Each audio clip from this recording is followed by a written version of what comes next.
확진자의 접촉자 11명 중에는 4명은 선행 확진자의 가족이나 지인이고 1명은 선행 확진자와 업무차 접촉한 것, 그리고 6명은 확진자와 같은 공간에 머물렀던 것으로 조사가 되었습니다. 특히 도내 확진자 접촉자 11명 가운데 8명은 집단 감염 사례와 관련이 있습니다. 지난 10월 26일 이후 제주시 소재 요양병원에서 종사자, 입소자 6명과 선행 확진자, 접촉자 1명 등 총 7명이 추가로 확진됨에 따라 제주시 요양병원을 신규 집단 감염 사례로 분류를 하였습니다. 이에 따라 3일 오전 11시 현재 제주시 요양병원 관련 확진자는 총 8명입니다. 우리 방역당국에서는 요양병원 종사자와 입소자 등 267명에 대한 전수검사를 진행하고 있고, 검사 결과는 3일 오후부터 순차적으로 확인될 예정입니다. 요양병원 내 집단 감염이 발생한 층은 추가 확산을 차단하기 위해서 지금 현재 코드 격리 조치를 취한 상태입니다. 나머지 1명은 제주시 사우나 4 관련 확진자로 격리 해제된 검사에서 양성으로 판정을 받았습니다. 이로써 제주시 사우나 4 관련 확진자는 총 18명이 되었습니다. 타지역 확진자의 접촉자 등 외부 요인에 의한 확진자는 3명입니다. 3118번은 지난달 14일부터 서울시를 방문하고 28일 입도 후 기침 등 증상이 있어 검사받은 결과 확진이 되었고, 3119번은 경기도 성남시 8802번 확진자의 접촉자로 통보받고 검사한 결과 양성 판정을 받았습니다. 3120번은 지난달 31일 대구에서 입도 후에 인후통 등의 증상이 있어 검사 결과 양성 판정을 받았습니다. 나머지 3명은 코로나19 의심 증상이 나타나 자발적 검사에 의해서 확진 판정을 받은 사례입니다. 따라서 3일 오전 11시 기준 우리 제주 지역의 누적 확진자 수는 총 3,121명이 되었습니다. 격리 중인 확진자는 64명, 격리 해제자는 3,057명이며 도내 가용병상은 388명이고 자가격리자 수는 225명입니다. 11월 들어서는 총 19명이 확진됐고 세부 현황은 표를 참고하시면 되는데, 최근 일주일간 확진자의 발생 현황은 총 39명이 일주일간 발생했고 일일 확진자 수는 5.57명이 되겠습니다. 그리고 최근 일주일간 감염 경로를 잠깐 말씀드리면 제주 확진자의 접촉자가 54.8, 타 지역에서 오셨거나 해외 입도 계획은 35.9, 상당히 많은 비율을 차지하고 있고, 현재 감염 경로를 모르는 확인 중인 사람은 약 10.3%입니다. 최근 일주일간 연령대별 발생 현황도 10세에서 19세가 20.5%로 상당히 비율이 높은 편이고, 특히 60세에서 69세가 20.5%, 70세 이상이 17.9%로 60세 이상에서 최근에 확진자가 많이 나오고 있고, 돌파 감염 사례도 조금 많이 나타나고 있는 상황입니다. 다음 예방접종 상황입니다. 3일 0시 기준 제주 지역 누적 1차 접종자 수는 총 53만 6,376명이고 완료자는 49만 8,674명입니다. 제주도 전체 인구 대비 1차 접종률은 79.5%, 완료율은 73.9%입니다. 2일 예방접종 후 이상 반응 의심 신고는 총 17건이 있었는데 모두 발열 등 경미한 증상으로 확인되었습니다. 우리 도에서는 위탁 의료기관과 접종센터를 방문하며 의료기관이 보유한 백신 물량 내에서 당일 접종이 가능합니다. 따라서 아직 접종을 받지 않은 도민들께서는 조속히 접종을 받을 것을 다시 한번 당부드립니다. 이상 브리핑을 마치겠습니다. 네, 이어서 실시간 온라인 기자단 질문에 대해 답변 드리겠습니다. JIBS 신윤경 기자입니다. 전국적으로도 요양병원 등 취약시설을 중심으로 확진자가 급증한 모습을 보이고 있습니다. 고령층 74상 예약률은 현재 어느 정도인지, 요양병원 등 취약시설 관리는 어떻게 하실 계획인지 궁금하다는 질문입니다. 부스타샵 관련 부분이 다르다는 수타사 대학과 요양병원 등 취약시설 관리 계획에 대한 설명 부탁드립니다. 예, 그 요양병원 관련해서는 아침에 이제 대책 회의를 했습니다만은 당분간은 그 일체의 외부 요인 이번에도 이제 요양병원에서 지표 환자라고 해서 처음 확진된 분이 사실은 수도권에서 내려오셨을 때 처음에는 이제 음성이었는데 10월 26일 날 좀 증상이 좀 나타나서 검사를 해놨고 그래서 이러한 그 종사자이거나 그 외부에서 들어가는 이러한 사람들은 철저하게 통제가 되고 있음에도 잠복기가 아마 조금 있었던 사례로 이번에 파악이 되어서 당분간은 이제 그 상당히 강한 외부에서 들어가는 분뿐만이 아니라 출퇴근하시는 분까지 철저한 방역 대책에 따르는 조치 및 오늘 그에 따르는 그 행정 그 문서를 병행한 조치까지 시행하고 있다는 말씀을 드립니다. 다시 한번 말씀드리지만 돌파 감염이 지금 전국적으로 상당히 그 빈도수가 높게 나타나고 있습니다. 그래서 우리 도에서 당분간 상당히 좀 그 통제를 더 강하게 지금 준비하고 있다는 말씀을 드립니다. 부스터 시작 관련해서는 우리 백신 접종 팀장님께서. 네, 예방서 팀장 현수입니다. 추가 접종에 대해서는 질본에서 제공하는 예방접종 시스템상에 1, 2차 기본적인 접종사항에 대해서만 정보를 제공하고 있고 추가 접종에 대해서는 접종 유지나 이런 것들이 제공이 되고 있지 않습니다. 추가 질문입니다. 중대본은 수도권 학교를 중심으로 이동형 PCR 검사를 확대하겠다고 밝혔습니다. 제주도도 관련 계획이 있는지 궁금하다는 질문입니다.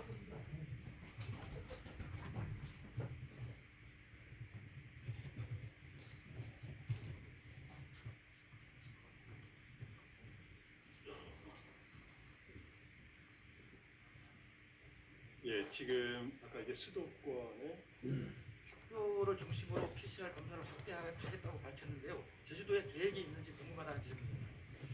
이게 아마 수도권이 최근에 거의 80% 근접된 발생률을 보이고 있고 또 학생 그 발생 빈도에 따라서 그 지자체별로 그 방역 대책은 아마 그 준비를 하고 있을 텐데요. 우리 도는 이제 그러한 상황과 여건이 지금 아니라고 저희들은 보고 있고 혹시 앞으로 학생층에서 또는 학교에서 이렇게 발생이 많이 어떤 이제 그러한 사례가 발생된다면 그에 맞게 제주도에 맞게 저희가 대책을 마련하고 추진하겠습니다. 미디어 제주 이정민 기자입니다. 제주시 요양병원 코호트 격리는 총 몇 층짜리 건물 중에 몇 층에 대한 조치이고 총 인원은 몇 명인지 궁금하다는 질문입니다. 예, 백종원께서.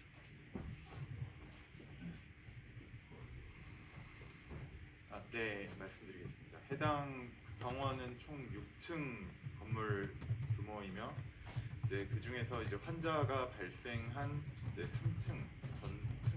3층 전체에 대해서 현재 코호트 격리를 시행하고 있습니다. 인원수.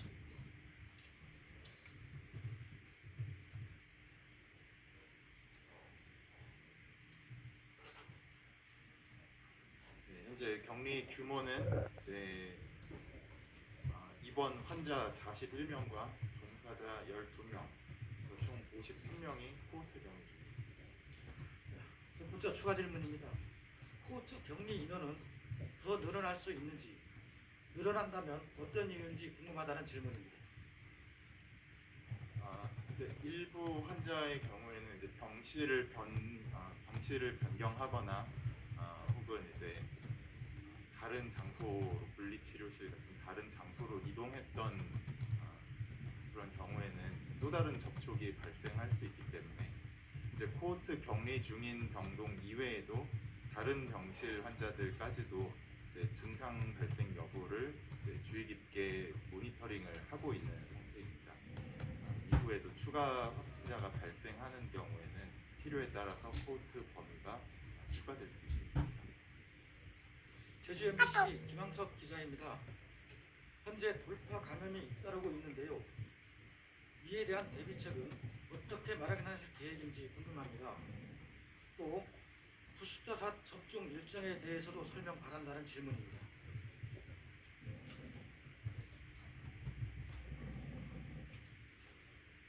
외곽과 같은 정현수입니다. 예방접종 미접종자는 접종을 반드시 받아야 되는 그런 거 하고, 그다음에 이제 접종 1, 2차 완료자, 얀센 같은 경우는 1차 접종 완료자인 경우에는 6개월 지난 후 기본적으로 추가 접종을 해야 됩니다. 이럴 경우에 어느 정도 예방이 가능하다고 봅니다. 예외적으로 면역 저하자라든지 얀센 접종자는 2개월 이후에라도 추가 접종이 가능합니다. 그 추가 접종 대상자의 접종 시기를 보면 면역 저하자 같은 경우는 이제 11월 1일부터 기본적으로 접종을 이제 하고 있습니다. 병원급 이상 의료기관 같은 경우는 이제 11월 중에 추가로 실시하고 60세 이상 및 고위험군에 대해서는 10월 25일부터 접종을 시작하고 있고, 50세 이상 및 기저질환자는 11월 15일, 얀센 접종자 같은 경우는 1차가 이제 11월 8일부터 시작이 되고, 우선 접종 직업군인 18세에서 49세 연령층 중에서 기본적인 1차 대응 용환이라든지 사회 필수 인력이라든지 이런 분들은 11월 15일부터 의료기관이라든지 예방접종센터에서 접종을 실시하고 있습니다. 뉴스원 홍수영 기자입니다. 집단 감염이 발생한 요양병원의 백신 접종률과 이번 집단 감염 중 돌파 감염자 수는 몇 명인지 확인 바랍니다. 또 감염자 중에 70대 이상 고령층도 있는지, 있다면 접종자인지 확인 바란다는 질문입니다. 네, 제주특별자치도 역학조사관 김미아입니다. 해당 요양병원의 접종률을 본다면 전체 완전 접종자는 156명, 그래서 퍼센테이지로 본다면 57.1%, 또 불완전 접종자가 56명으로 20.5%입니다. 그 안에 입원하고 있는 환자분의 접종 완료율은 39.8%입니다. 그리고 종사자들의 접종 완료율은 84.76%입니다. 그리고 지금 집단 발생이라는 확진자의 돌파 감염은 8명 중 6명이 돌파 감염입니다. 그 중에 70대 이상의 고령자가 환자이신데 이 두 분이 불완전 접종자이십니다. 한 분은 1차 접종까지 하셨고 한 분은 미접종자입니다. 추가 질문입니다. 이번 요양병원 선행 확진자가 나온 후 추가 확진자가 확인되기까지 약 일주일의 시간이 있었는데요. 선행 확진자와 요양병원 연관성이 뒤늦게 확인된 이유 설명 바란다는 질문입니다.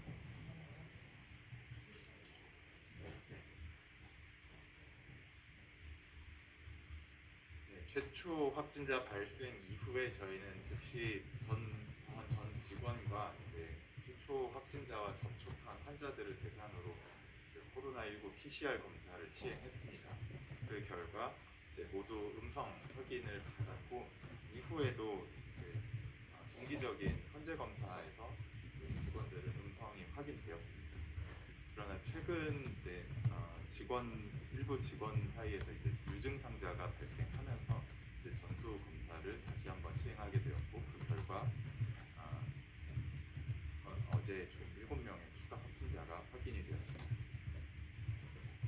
유재주일보 현대성 기자입니다. 재택치료 시행과 관련해 관련 환자 업무가 보건소에 배정되면서 과다 업무 해소와 인력 충원 필요성 등이 제기되고 있습니다. 이에 대해 준비하고 있는 방안이 있으면 설명 바란다는 질문입니다.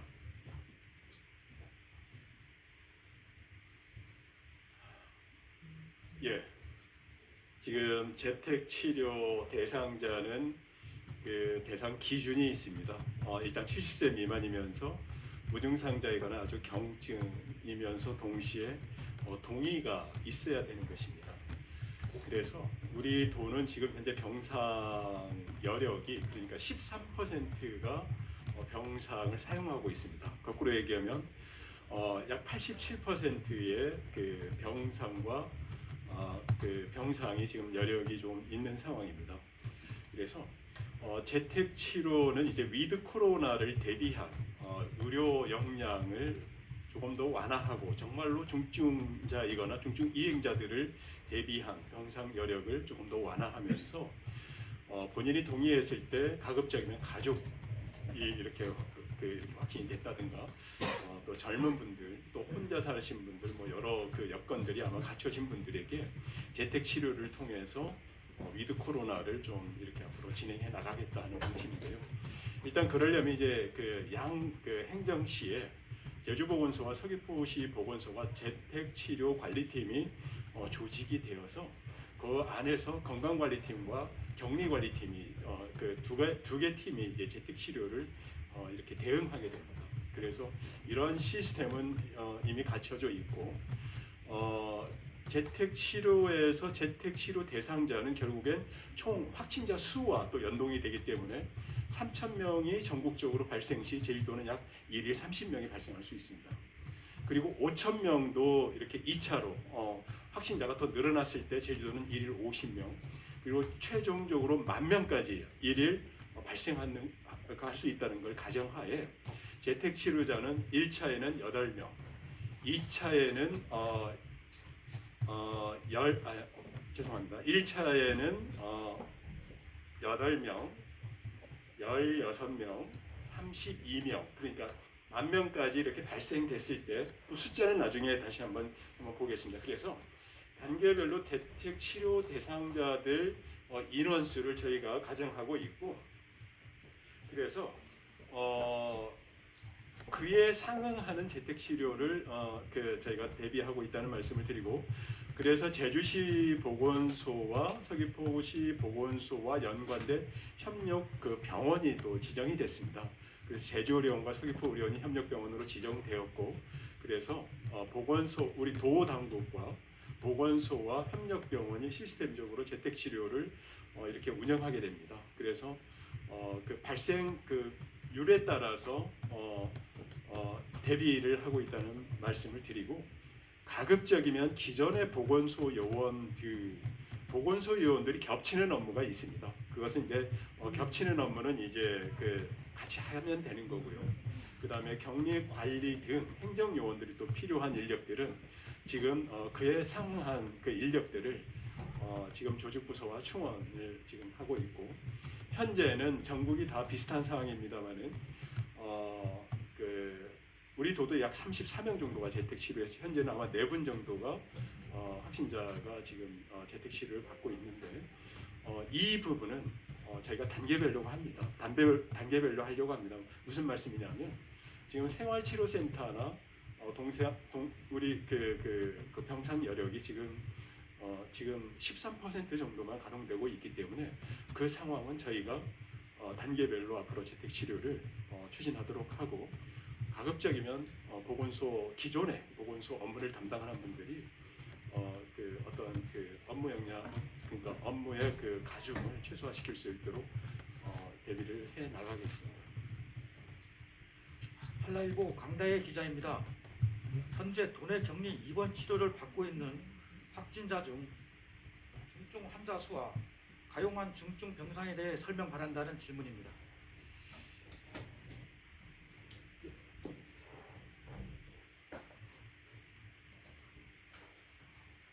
네, 지금 현재 저희 도내 중증 환자 병상 수는 총 12병상입니다. 그 가운데 중증 환자로 지금 입원되어 계신 분은 지금 아무도 없습니다. MBC 김항석 기자입니다. 최근 일주일 확진자 가운데 돌파 감염 사례가 몇 건인지 연령대별로 설명 바란다는 질문입니다. 최근 일주일이 아니라 저희가 이제 돌파 감염 사례가 있었던 접종을 완료를 하고 저희가 돌파 감염 사례가 5월 달부터 이제 나오기 시작을 했는데 그때부터 지금 현재 11월 2일까지 11월 3일 0시 기준으로 본다라면 총 187명입니다. 접종 종류별로 보자라면 화이자 74명, 아스트라제네카 67명, 얀센 36명, 모더나 5명, 5차 접종 5명 이렇게 해서 총 187명이 되겠습니다. 연령대별로 말씀드리자면 20대 이하에서 16명, 30대에서 33명, 40대에서 15명, 50대에서 20명, 60대에 37명, 70대 37명, 80대 이상의 29명으로 60대 이상에서 55%를 차지하고 있습니다. 네, 앞서 그 답변해드린 질문에 대한 답변에 비슷합니다만 질문에 올라와서 질문을 드리도록 하겠습니다. KBS 김가람 기자입니다. 최초 확진자 발생에 따른 검사 이후 다시 검사를 시행한 배경과 1차 검사자와 추가 검사자 가운데 중복 여부가 있는지 궁금하다는 질문입니다. 네, 저희가 1차 오늘 지금 검사는 11월 1일에 시행한 모든 대상자를 다 포함해서 다시 추가 전체 전수 검사를 다시 한 번 더 오늘 검체가 다 이루어졌고요. 나머지 부분들은 저희가 중간에 계속 확진자 우선 지표 환자, 최초 확진자가 있었기 때문에 중간중간에 저희가 이제 검사라든지 모니터링 계속 해왔던 부분입니다. 그리고 이게 잠복기가 있기 때문에 그 부분에 대해서 잠복기를 고려해서 중간에 계속 모니터링을 해왔던 것입니다. 추가적으로 그 해당 병원 전체가 아닌 발생층만 코호트 격리한 이유가 있는지 궁금하다는 질문입니다. 네. 일단 우선 전체적으로 그 요양병원의 특성이